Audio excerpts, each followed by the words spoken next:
Welcome into the Bobby Carpenter Show, and Wednesdays are for AJ's, and it's the time. It's we're going to the aviary. There you go. Why are we stopping, Schlegel? More. No, because that was more hawk-esque. It's a higher pitch. It's a morning dove call. It's the only thing I know. It's like sign language, right? Like I love you. Like that's all I got, right? I know that this was A, but the morning dove call is all I got. So the high pitch reminds me of AJ. That's why I just stopped there. Absolutely. I guess there's a lot of things. Checks out. Yep. It does. It all checks out. So you were talking. All you wanted was a Bob Ross painting. Listen, man. Listen. I got this guy dog behind me. This is a funny story. Thomas Kincaid, right here, room right behind me. How did I get a Thomas Kincaid? Well, back in the day, we used to sell our Super Bowl tickets. Right? You used to get your Super Bowl tickets. Boom. So that's against the rules. No one sold their Super Bowl tickets. That was a long time ago. They changed the rules if you can't do that. This was like 30 years ago. Anyways, I got to get off my AirPods. All right. So anyways, that being said,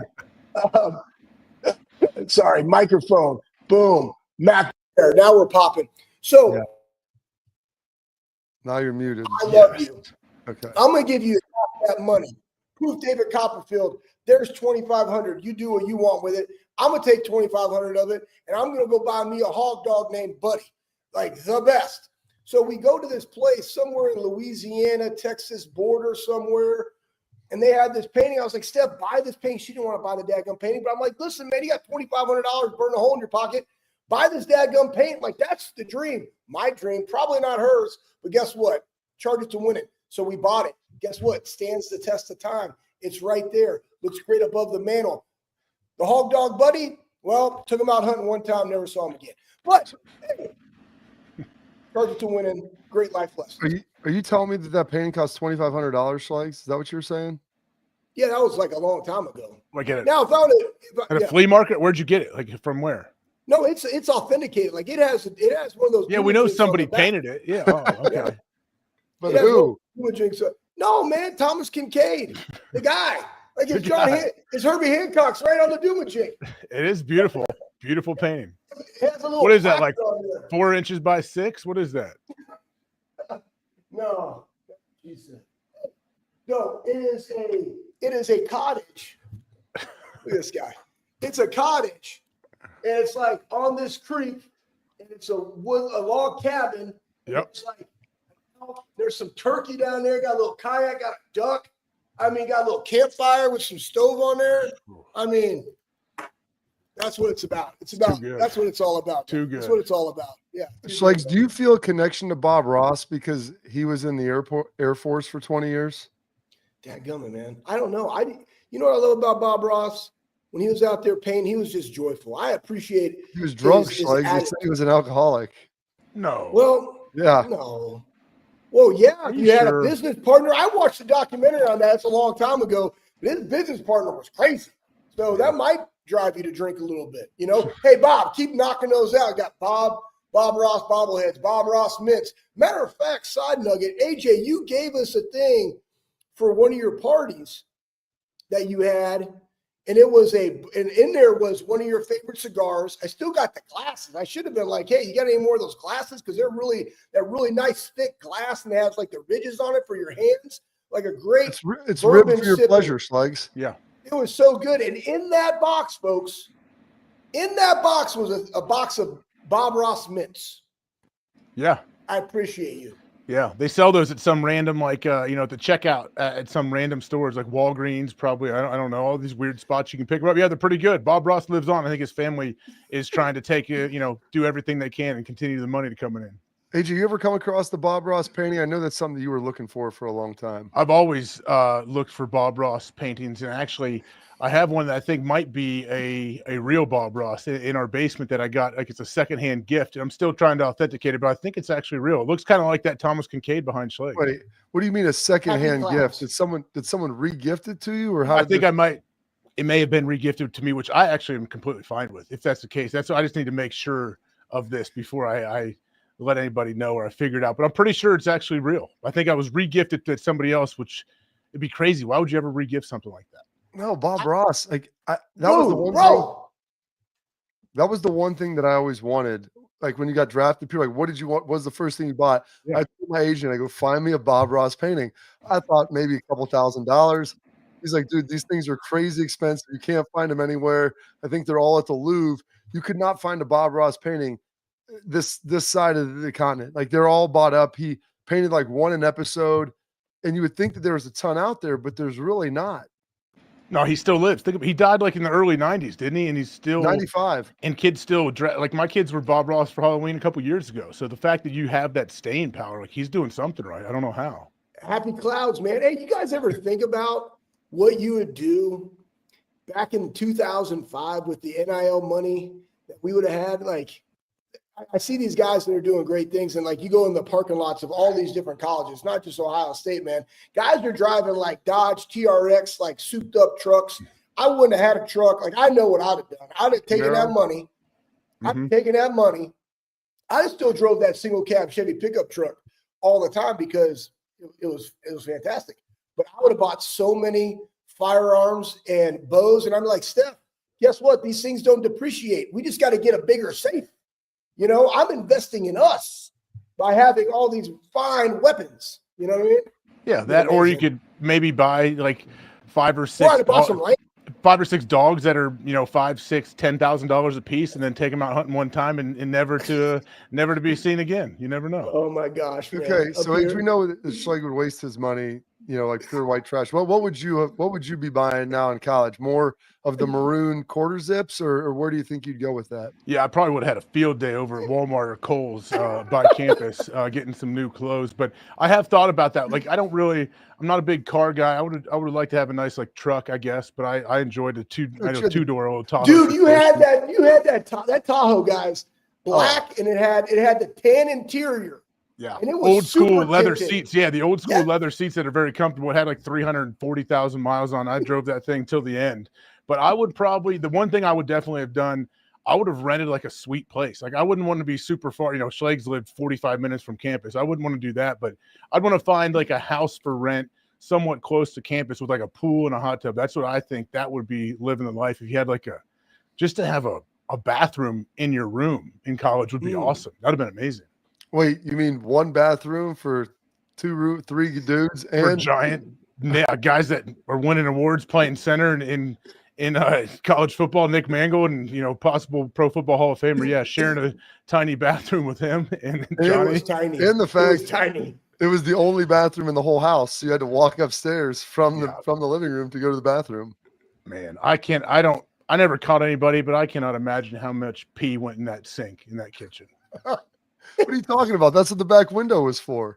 Yeah, that's what I try to tell people, but I don't trust people. It gets cold. People, they stay inside. Hey, as long as you go in there afterward, and just spray some Windex on it, you'll be fine. And rinse it out. You're okay. There's no garbage disposal or anything. Probably jamming food down the drain. Oh yeah, it's a bad deal. Oh, it's so great. That place. I mean, when was the last time you were over on 180 West Norwich, Age? It wasn't that long ago. A couple months ago, I drove by just to check it out. Obviously, a lot of things around it look different, but the house looks pretty much the same. I haven't seen inside of what it was, but yeah, I mean, we had a giant couch that I'd come back in between classes and Bob would be taking his naps right there, and the couch that we actually took out of the dumpster close to there, I believe. So yeah, I think we flipped the cushions, but Bob would be sleeping Bob's sleeping face down right in that couch right inside the door. I remember like it was yesterday, Bob. Yeah. Hey, I mean, it was that you had the recliners in the corner. First of all, that couch, I've always felt like I had pretty good hip mobility. And I think part of it, AJ, was that couch because it sat literally about a foot off the ground. So, I mean, you had to do that deep squat to really get out of there. And if you'd had too much to drink, man, you had to really focus in on your balance so you could lean forward and ride out. Schlegels had to slide out to a knee because his hips were so stiff. Yeah, I was like, oh, my gosh, let me get up here. That's real. You couldn't. Anyone over the age of like 40 that sat on that couch was probably not getting back up. Do your parents? You still talk to your parents? Like, because they'd have the little parties after the game. They would be over their tailgating and stuff. I mean, somehow you parked 18 cars in your backyard, which was probably about 10 yards by 5 yards, and everybody would hang out there post game. I mean, did your parents, they ever still reminisce and like Marty Party and some of the folks that were there? Yeah, I mean, I got lucky. I was just walking around one night looking for places to rent my freshman year when we were still in the dorm, and I saw that house was vacant, and I somehow got the number of whoever owned it and was able to move in shortly after. But I didn't realize at the time, like, that was a huge part of my college experience, was being in that house, because how awesome is it that after games, all of a sudden I greet my parents, right outside the locker room, everything, and we just walk across the parking lot, past the Thirsty Scholar, past the gas station, boom, here we go, and we're at my house. My parents would park there before the games. Like, it was like they were back in college again too, and had all their friends up, and you would, Bob, you guys would show up, and we have that awesome porch, and like that was like the general meeting spot whenever we were doing anything. So I'm thankful. When I think back, like, I got very lucky making that decision my freshman year. I had no clue what I was doing.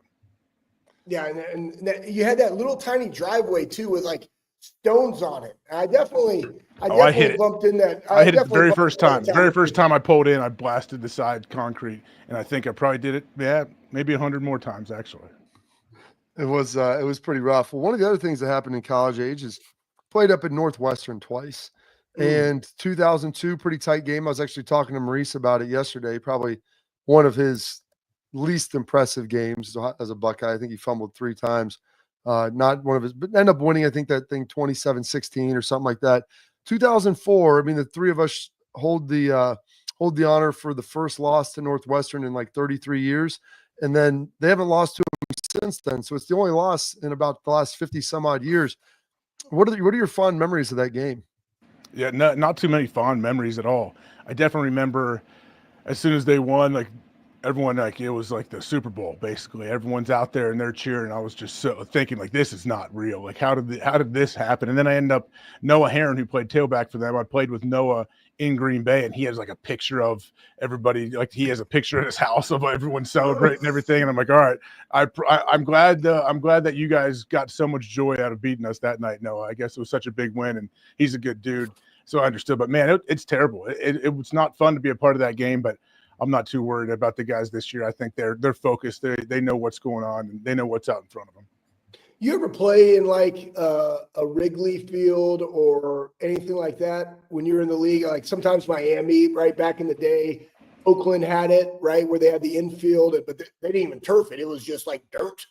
I did my 10th year, my 10th season. I was in Cincinnati, and we went out to Oakland, I believe, the first game of the year, and we played on the dirt and like, the old school stadium. And we have, half the guys. I think if you're out there and you weren't dressing, you couldn't get dressed inside the locker room. There wasn't enough room, all that stuff. But I do remember them being worried about the transition from the dirt to the grass and all that. And I wanted to be out there, and I wanted to experience it at least once, and I got to. And luckily, it wasn't as big a deal as I thought. Like, I thought it'd be all shifty, it'd be weird, and you would slip and everything. But it was pretty nice, and the grass actually was super nice outside of the baseball field when you were playing. So I know we did win that game, so it wasn't terrible. The thing is, I try to explain that to people. It's like, oh, they play baseball, and I go, dude, you have baseball cleats on that dig in. It's metal like spikes. Yeah, it's like playing on grass, and then you're not looking at the ground, you're looking at the guys you're covering and where you're going.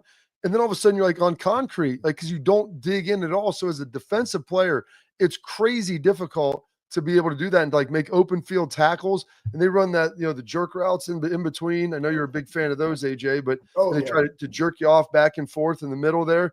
And you're trying to like shuffle through the turf, or on the dirt, not fall down. It was ridiculous. Oh yeah. It was something you had to think about. No question. I know the week leading up to it, there's no real way to practice that, but we definitely talked about it, and everyone tried to figure out what was the right cleats to wear and everything. But yeah, you can't be wearing the thin baseball spikes digging into people. It'd be fun to watch though, a game if everyone did wear baseball spikes.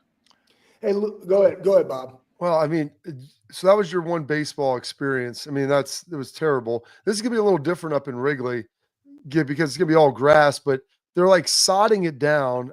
I can't imagine the quality of the sod age is going to be all that good. So you're going to have your own issues with everything right there as you're trying to pull it, like trying to cut back and forth, and hopefully that thing's not chunking out and guys aren't blowing groins.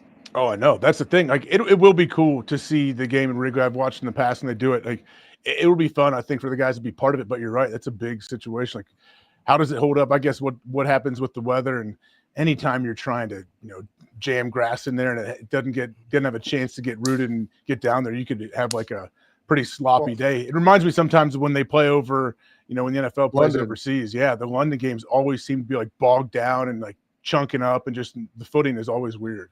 Well, It's and just the other different. piece of this, because we played there in college, and then you played there probably a number of times when you were in Green Bay before the Lions or before the Vikings got their new stadium, though how far the locker room is away.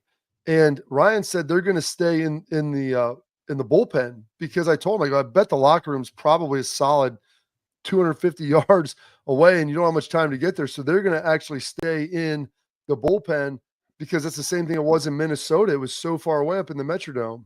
Yeah, the Metrodome was, I do remember we were like, they'd say, hey, when you go out for warmups, just plan on being out there. Don't be going back and forth, because you're so far below the field.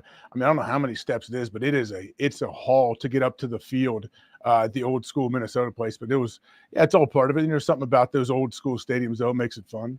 Yeah, it's something, man. Well, go ahead, Schlegel. We got to get him out of here. You gotta let him go. Okay, to get him out of here, man. Here we go. Go ahead, Bob. Do it.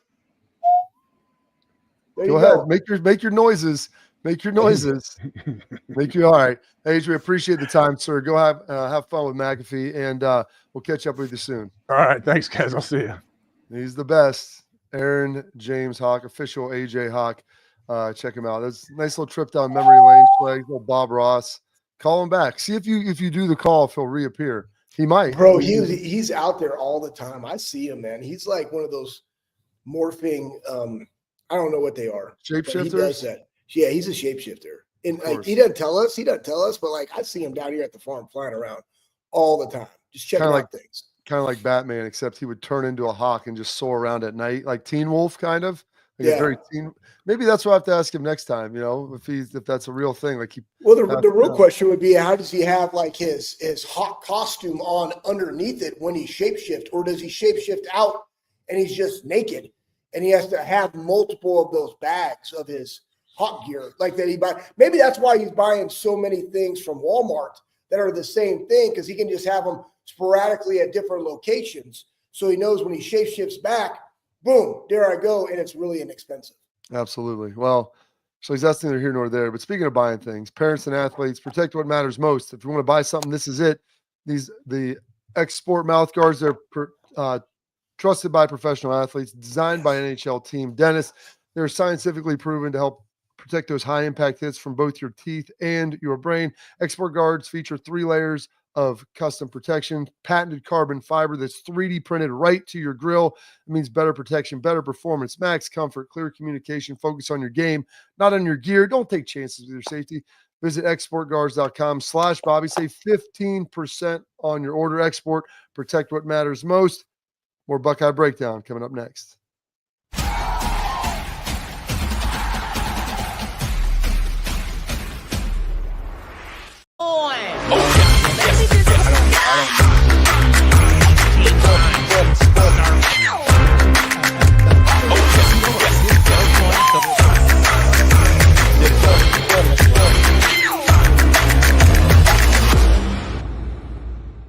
The Big Play Sports Network. Download the free app today to watch all of your favorite hosts on demand.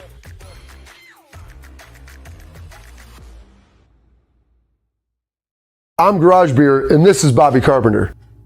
Garage Beer. Beer flavored beer. Beef with an F? Okay, my bad. It's crisp and cool, and it doesn't taste like... I'm Bobby Carpenter. I drink in garages because my wife says I don't belong inside. If you like a cold breeze on your bag, drink Garage Beer. It's American, and so can you. Garage Beer. Beer flavored beer.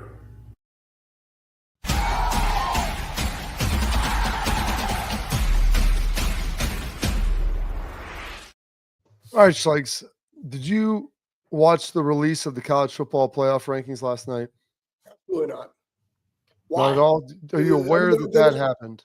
100% I'm aware of it. And you know, here's what got me. You know, I think it was way more dramatic at this time of year when you were looking only at 4 teams. The 12 teams that are there now, it's not as dramatic, though the games, I think, are more meaningful every week because now you have more people trying to get in and leverage and jockey jockey for the positions within it, though we all know that none of it really matters until the championship games, which I think down the road are going to be a foregone conclusion. So I don't necessarily need to watch it. I just saw what the bracket is. And I'm like, don't even matter. Well, there are parts that do matter. I guess maybe some do, some don't. Start looking at where teams are kind of ranked, who teams have beaten, because they utilize those as kind of anchor points. People ask why Indiana and Penn State were where they were, and like, well, they had two nice wins over Washington and Michigan. Like, do you consider Washington and Michigan good teams this year? I mean, no. Right? Like, if you go look at both of those, and everybody was talking about Ohio State's strength of schedule, imagine if Michigan was actually better this year, and then you're playing, you know, the end of the year, you got Oregon that's now number one, you got Penn State, you have Indiana. If somebody else was in that boat that actually raised that up, you would by far have the hardest schedule in college football if they don't already. And then you go look at like what Texas has done. I mean, the one team that you played that has been great now, Texas A&M, they played them the last game of the season, but like they haven't beaten anybody either, right? So, boom. It's just interesting to me to see that, because you start breaking down and looking at this, and they use these references. It's always like a circular reference when they talk about good wins, bad losses. Like Ohio State's got one loss. Okay, they've got one great win. They probably have the best win on the board outside of Oregon, who is undefeated and beat Ohio State.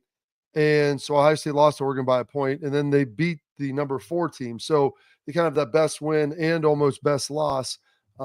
Outside of, I'm trying to think who beat Texas, Georgia, when Georgia beat up Texas.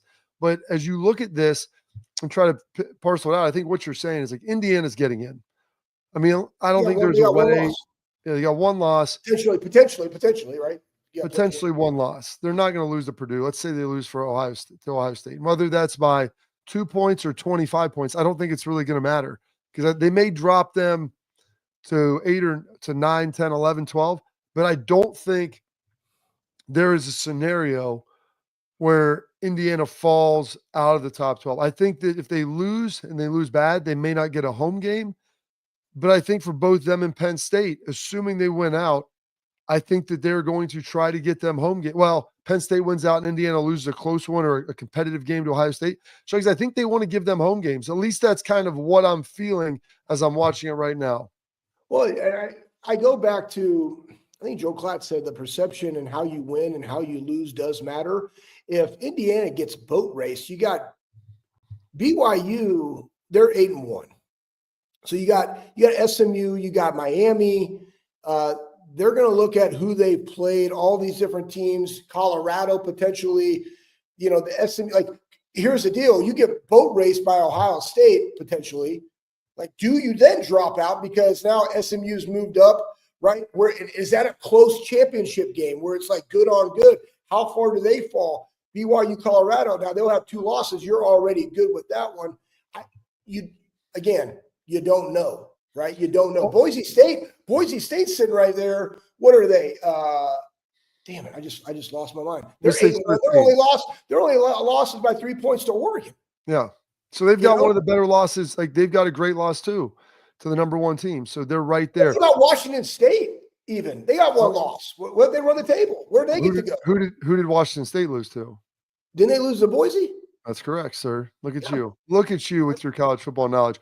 Look at him. Why don't we throw up that Joel Klatt quote? We'll dive into that a little bit, because I think that clack.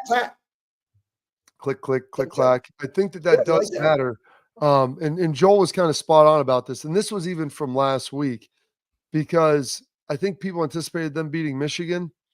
And so we could throw that up there, Pat, it'd be great. So I think everybody anticipated they'd beat Michigan. Now, it was a little closer than maybe people thought, but they still played really well and were able to close out a game. They had a lead. Michigan came back in the third quarter, but it matters ultimately how they lose and what that, like, it's the game feel. Like, what that game ultimately looks like is what's going to matter. So as you look at this, and if they don't beat Ohio State, it matters how they lose. Like, you couldn't get any simpler than that, because you're going to have 2 teams that are ranked in the top 5. If it's a close game, they get a home game. If they get blown out, I think they're on the road. I think it's almost as simple as that, Schlegel. Yeah. And I mean, I go back to even the 2014 season we had to beat. Was it Melton who was their running back from Wisconsin? Oh, it was not Melton. I'm thinking of Big Mitch, but it started with an M. I know that, and he was just running all over people, and we beat him 59-0. Like, how? It wasn't just winning the game. Winning the game was not going to get us to jump Baylor and TCU that Melvin year. Gordon. You're close. Melvin Gordon. Melvin Gordon. Yeah, all the same. But that being said, how we won that game so decisively, 59-0, neutral field, Big Ten championship game. People are just like, you got to put them in. Like we jumped 2 teams. And so how Indiana loses, and it's unfortunate.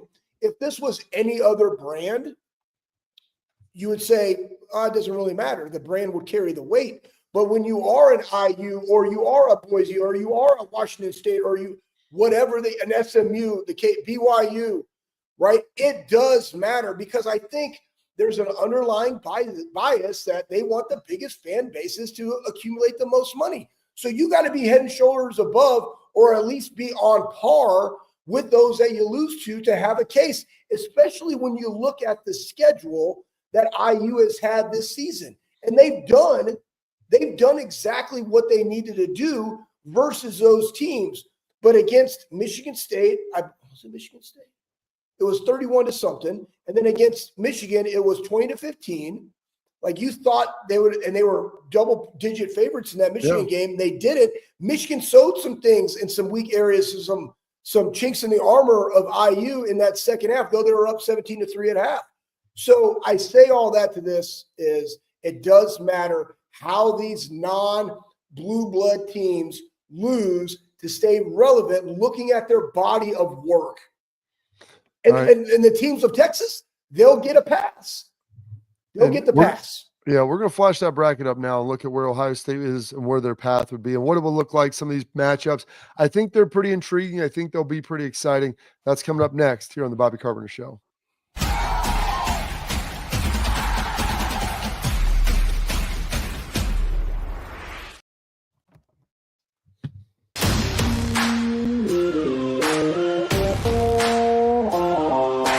Hey, what's up, everybody? This is Bobby Carpenter. I want to give a huge thank you and a shout out to Affinity Whole Health, the leaders in the testosterone replacement industry. I've been on a testosterone replacement program for a few years right now, and I've got to tell you, it's been an absolute game changer. Affinity Whole Health has allowed me to be the best version of myself, both mentally and physically. I loved how easy it was to get started. I booked my free consultation, met with my prescriber, checked my numbers, and Affinity Whole Health designed a program that was customized to fit my needs. So I'm telling you guys, if you have low energy, you want to get rid of that spare tire around the waist or take it to the next level in the bedroom, Affinity Whole Health is the place to get started. So don't wait any longer. 5 minutes of your time, book your free consultation. You're going to love the way you feel.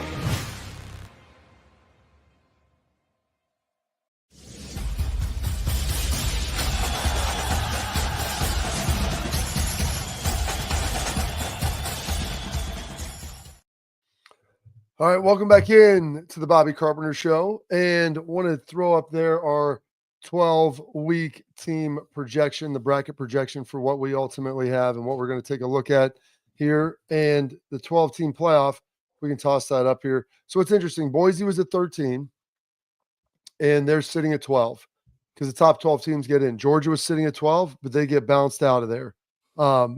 As you sit there and look, the byes are going to be Oregon at 1, Texas at 2, BYU at 3, Miami at 4. BYU is 6. Miami, I believe, was 9, but they bounce up and get there. And so then you have playing games. So Boise, Ohio State, Schlegel, how does that strike you? Because that's one that people have kind of looked at a decent amount.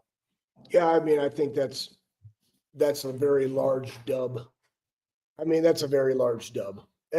it'd be a great environment. Hopefully not at noon. Well, here's the thing. The first round, there's going to be one game Friday night. There's going to be 3 games on Saturday. So you'll have noon, afternoon, evening. ESPN will have 2 of them. TNT is going to have the 2 ones earlier.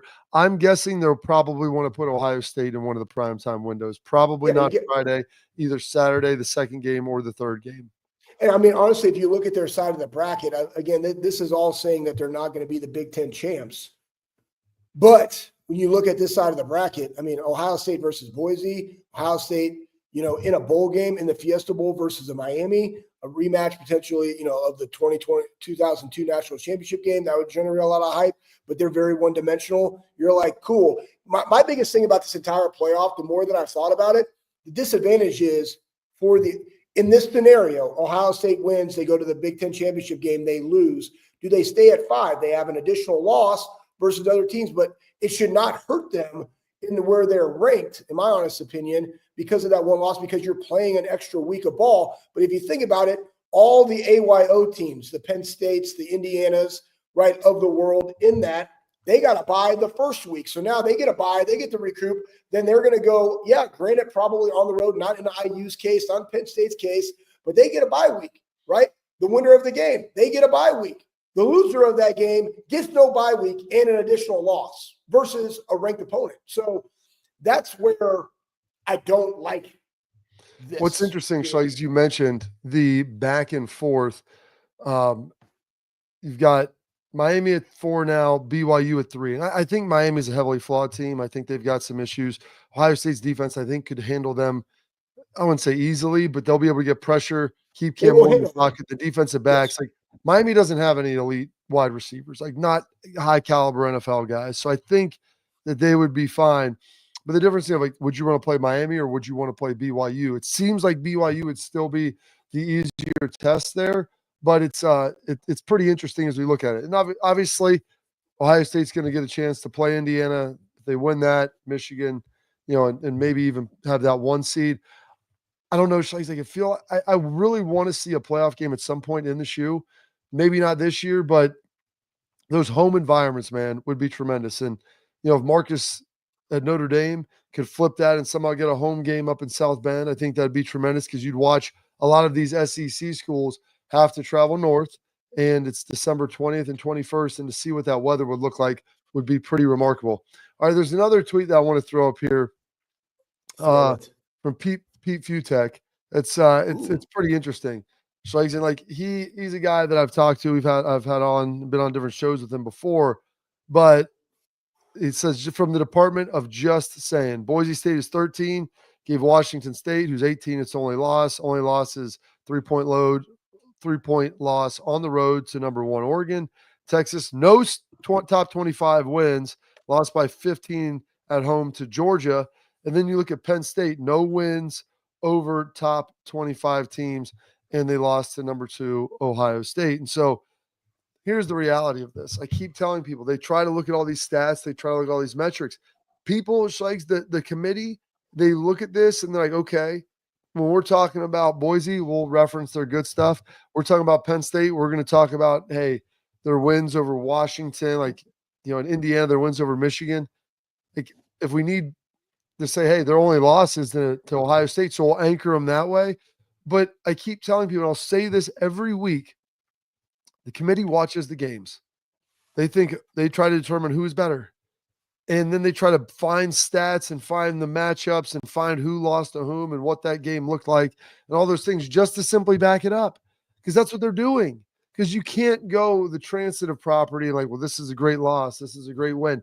They're just trying to pick the I guess, 7 best and then 5 conference winners. I guess that's what they've been tasked to do. Well, and I like the fact that he brings these up because conferences are not created equal. Teams are not created equal. Every year is going to be different. I think we rely too much upon what we perceive people to be. Like, if you look at Indiana and where they are right now, like, it's absolutely asinine that the money was like, I don't know, it was so ridiculous to where if you said they were going to make the college football playoffs, like, you get paid.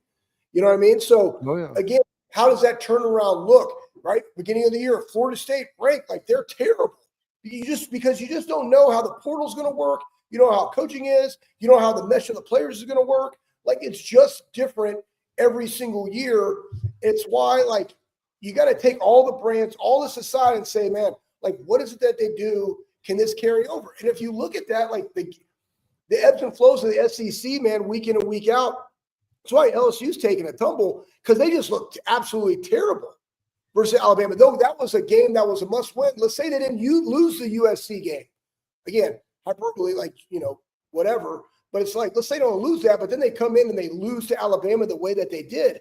Alabama, yeah, they beat Georgia. They get beat by Vandy. They get beat by Tennessee, but they absolutely dominated LSU, who was like on the come up. So I say all this to say this. Say it all to say it all, Schlegs. College football's fun. That's why even with this expanded landscape, I'm not necessarily so worried about the bracket as much as I am. Where is it all? I'll get worried about that once we get to the championship game, because for a team like Ohio State, like, we got to win this game, not only to win the Big Ten, but to get that bye. Because if not, now we're actually behind the 8 ball, because we just literally are playing an extra game that nobody else had to play. Well, not nobody, but a lot of teams. I mean, there's four, but 2 of those aren't even making it. There's only 2, because the SEC, the ACC and Big 12 aren't getting their second teams They're in. getting one, exactly. So it's really whoever 2. I said the worst place you can be is second place in the SEC and in the Big 10, because Facts. you're going to have to play. You do get a week off in between, but it's not like the same level that everybody else does, because you're playing conference championship week and then you're playing in the first round ultimately as well too. All right, we'll put a pin in that. We got some headlines coming up. There's some big headlines from across Ohio State in the college football realm. We will dive into those next here on the Bobby Carpenter Show.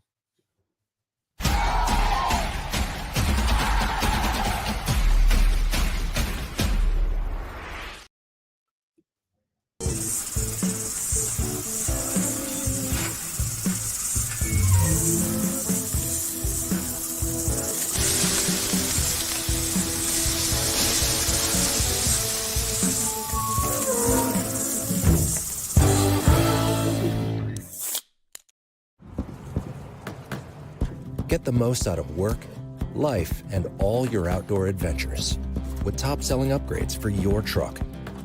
Guaranteed fit, free shipping, easy install, expert support, and thousands of dealers just a click away.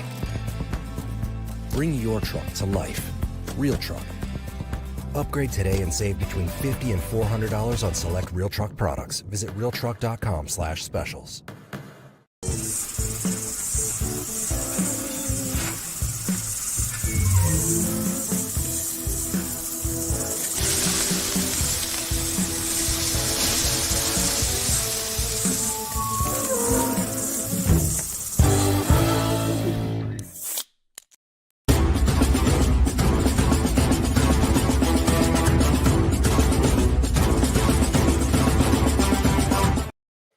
All right, now we're into headlines brought to you by our friends over at Affinity Whole Health. Affinity Whole Health, they offer personalized plans to help you feel better, whether it's weight loss, low energy, muscle loss, poor sleep. Affinity, they can help you with all of its legs. Affinity Whole Health provides expert guidance to help support you safely reach your health goals. They've got great TRT and hormone replacement programs. They've got semaglutide for weight loss. Whatever your goals are, they can pair them together. So whether you're dudette, whatever stage of life, Affinity Whole Health can be there for you. Now, here's what you do. You go to affinityWholeHealth.com and you start on your journey. You set up a free consultation. You go in and visit them. They take some labs. They do some scans. They figure out what you're trying to accomplish. Put together something for your Schlegs, and poof, David Copperfield. 2 days later, your stuff is at your door, so you're not going back to the office. It's just that simple. So go check them out at affinityWholeHealth.com. Semi-glutides as opposed to glutides. Pretty good. Yeah, you don't want the full glutide. You want the semi.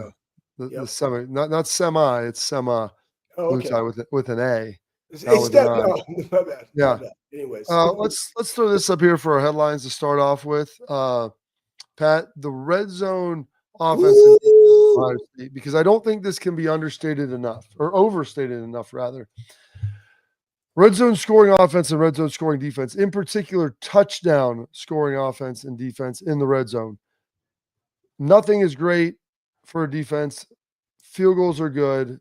Touchdowns are no bueno. Offense, you want TDs, you'll take a field goal. Hopefully, you're always getting points. If you look at Ohio State, their red zone offense is second in the nation, 97.1%. that's amazing. Red zone defense is second in the country with about 58%. And so, Schlegs, I always like to screw down into those numbers a little more. Ohio State has a lot of opponents into the red zone through 9 games, 19 times. They've given up 3 touchdowns rushing, 3 passing touchdowns.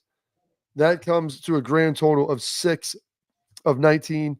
So that is like 30%, 29% touchdown scoring percentage in the red zone, which is even better. The NCAA, they don't break that out, but that to me is probably the most important metric. And I don't know anybody that's doing a better job than them. If you think about it, 4 of those came in the Oregon game, Bob.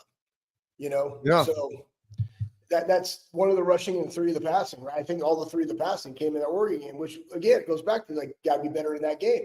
So it's something to hang your hat on, it's something to resonate. I think 3 years ago we were talking about how terrible our red zone defense was, and we saw the gains. Now again, it's just what people are going to say. You got to do it versus Michigan. Yeah, you got to do it versus Michigan. You also got to do it against the Oregons, the great teams. You saw Penn State; they got held without a touchdown for the first time in 10 years. The offensive coordinator hadn't been held under 300 yards like the entire season. So I say all that to say this: these are great stats. We're right where we want to be offensively and defensively, where it matters most. But we also got to do them in the big games. Now you look at the offensive side. 34 times they entered the red zone, 16 rushing touchdowns, 14 passing touchdowns. So 30 of 34. They've got 3 field goals in there. 1 time they didn't score, but that is about as good as you're going to get. Like you'll be hard pressed to find a more efficient offense. So if they can keep that up on both sides of the ball, you stay really good on third down.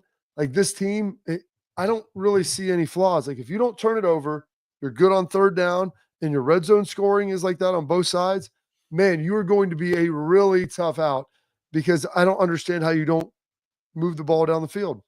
Yeah, I couldn't agree more, Bob. And then where have we seen, I think, this year, and it goes back to coaching. I think sometimes, for as much as people have gone on Ryan Day or even Chip Kelly, like, guys, let's talk about this. Like, you have a guy in Will Howard. I think he's everything that the Buckeyes needed in the quarterback position as a leader, and just like his personality and his competitiveness. But the guy was a 61% average completion passer when he was at Kansas State. He comes to Ohio State and he's well into the 70s. Like he's in the top 10 in the country. At one point he was like number 2. So coaching goes a long way. You saw the shakeup in the offensive line. Boom. It was terrible, right? Like, what's going to happen? It was really good. Josh Simmons goes down. You have 2 weeks where you're figuring some things out. Boom. Now they're rolling. That all goes into this because, again, how do you get really good on third down, Bob? You win first and second down. That's how it works. Hey, how do you get really good on defense? You win on first and second down. You win third down there.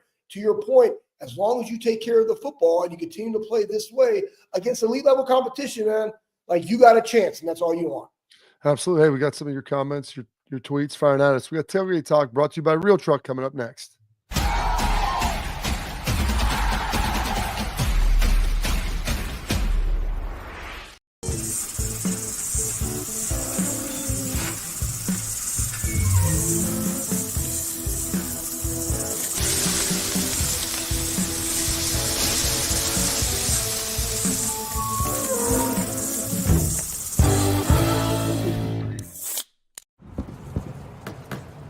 Get the most out of work, life, and all your outdoor adventures with top-selling upgrades for your truck. Guaranteed fit, free shipping, easy install, expert support, and thousands of dealers just a click away. Bring your truck to life. Real Truck.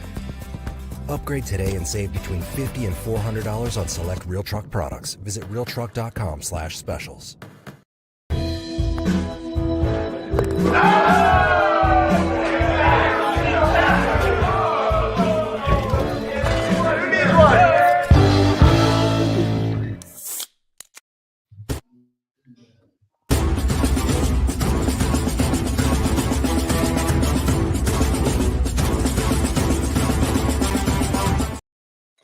All right, Schlegs, now we got some Tailgate Talk brought to you by our friends at Real Truck.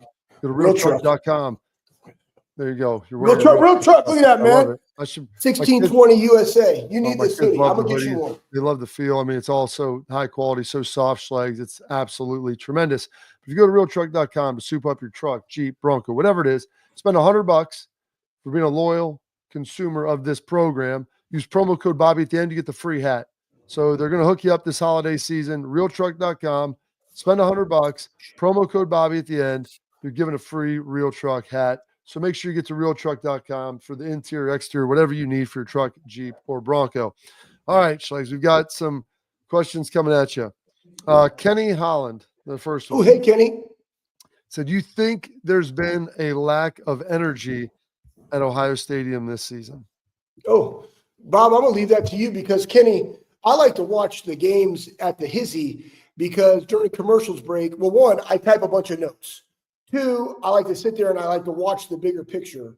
And three, I like to shoot my bow in between commercials. Well, so, Bob, I'll leave this to you. Yeah, it's a weapons-free zone, Schlegels, on campus. At least now it is, not back when we were there. But I feel like it has been, some of these games, you had Akron, Iowa were 3:30, Western Michigan was at night, which doesn't really deserve it. And then the rest have really been noon. Like, it's just, there has been a little bit of juice that's kind of disappeared from there. And it's just been kind of depressing. And hopefully you see the SEC at night, and you see the lasers and all this stuff. Maybe they can get that correct in the future, but that's not happening, obviously, next couple games, and maybe not next year as well. All right, this is coming from Condo Sports. Like, better to play in the Big Ten championship game or not, assuming a loss to Indiana? Yeah, I mean, guys, my point is this. Here's the deal. Goals of the season. Beat Michigan. Win the Big Ten. Win a natty. So if those are the goals of the season, guess what? Accomplish the mission of the goals of the season. Yes. So in this year, the answer is, yeah, we definitely want to play. Yeah. We definitely want to play. You want another crack at Oregon, I feel like. And guess what? Here's the bad side about that. Here's the bad thing about this, Bob. Because of the way it's set up and all the bull crap, you're going to play them again. Yeah. In the semifinal. Because that's how it's set up. Hey, Schlegel, you always say best of three. That's all that really matters. You get a chance to do it. Like, I think that's great. It's what it is. I mean, you can complain about it, but it is what it is. You want to win them all. You want to get a Big Ten trophy. Beat Michigan, go win a national championship. All right, and this one, last one comes. Who did I have here? From Ross. Where the heck did his tweet go? Ross Bjork. I don't think it's. Oh, here we go. Ross Dickerson. He's related to Bruce Dickinson, Schlegels. I was going to say who was the manager for Blue Oyster Cult. General Bob. Eric Dickerson. Well, maybe him too. What options does Ohio State have against playing every game at noon? It ruins the in-stadium atmosphere and is also much less enjoyable for those watching from home. I hate to tell you this. Maybe that is Ross Bjork, and maybe he's looking for suggestions. I don't think it is.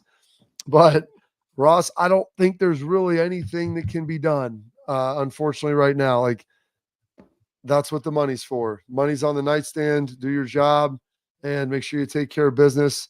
Go win the games. Now, what can be done, I think, is Ohio State maybe bowing up on the rest of the Big Ten and saying, listen, if we're going to continue to be the featured entree is going to cost a little more.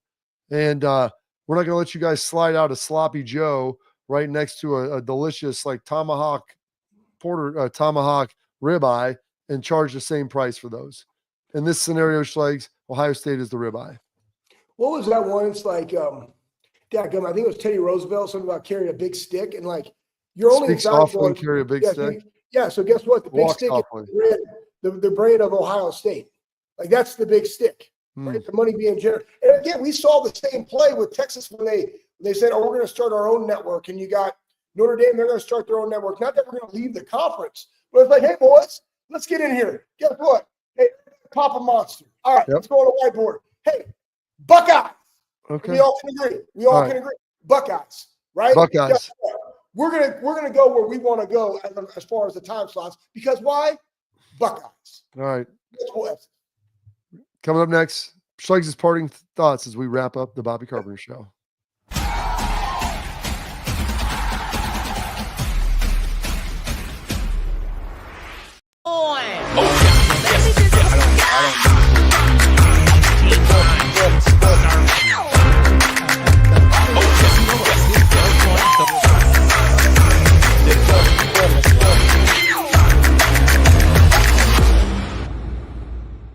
The Big Play Sports Network. Download the free app today to watch all of your favorite hosts on demand.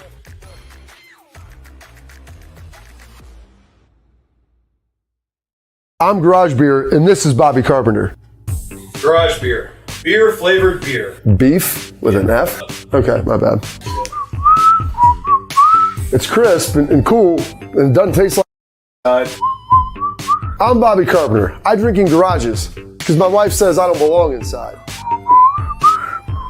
If you like a cold breeze on your bag, drink garage beer. It's American, and so can you. Garage beer, beer flavored beer.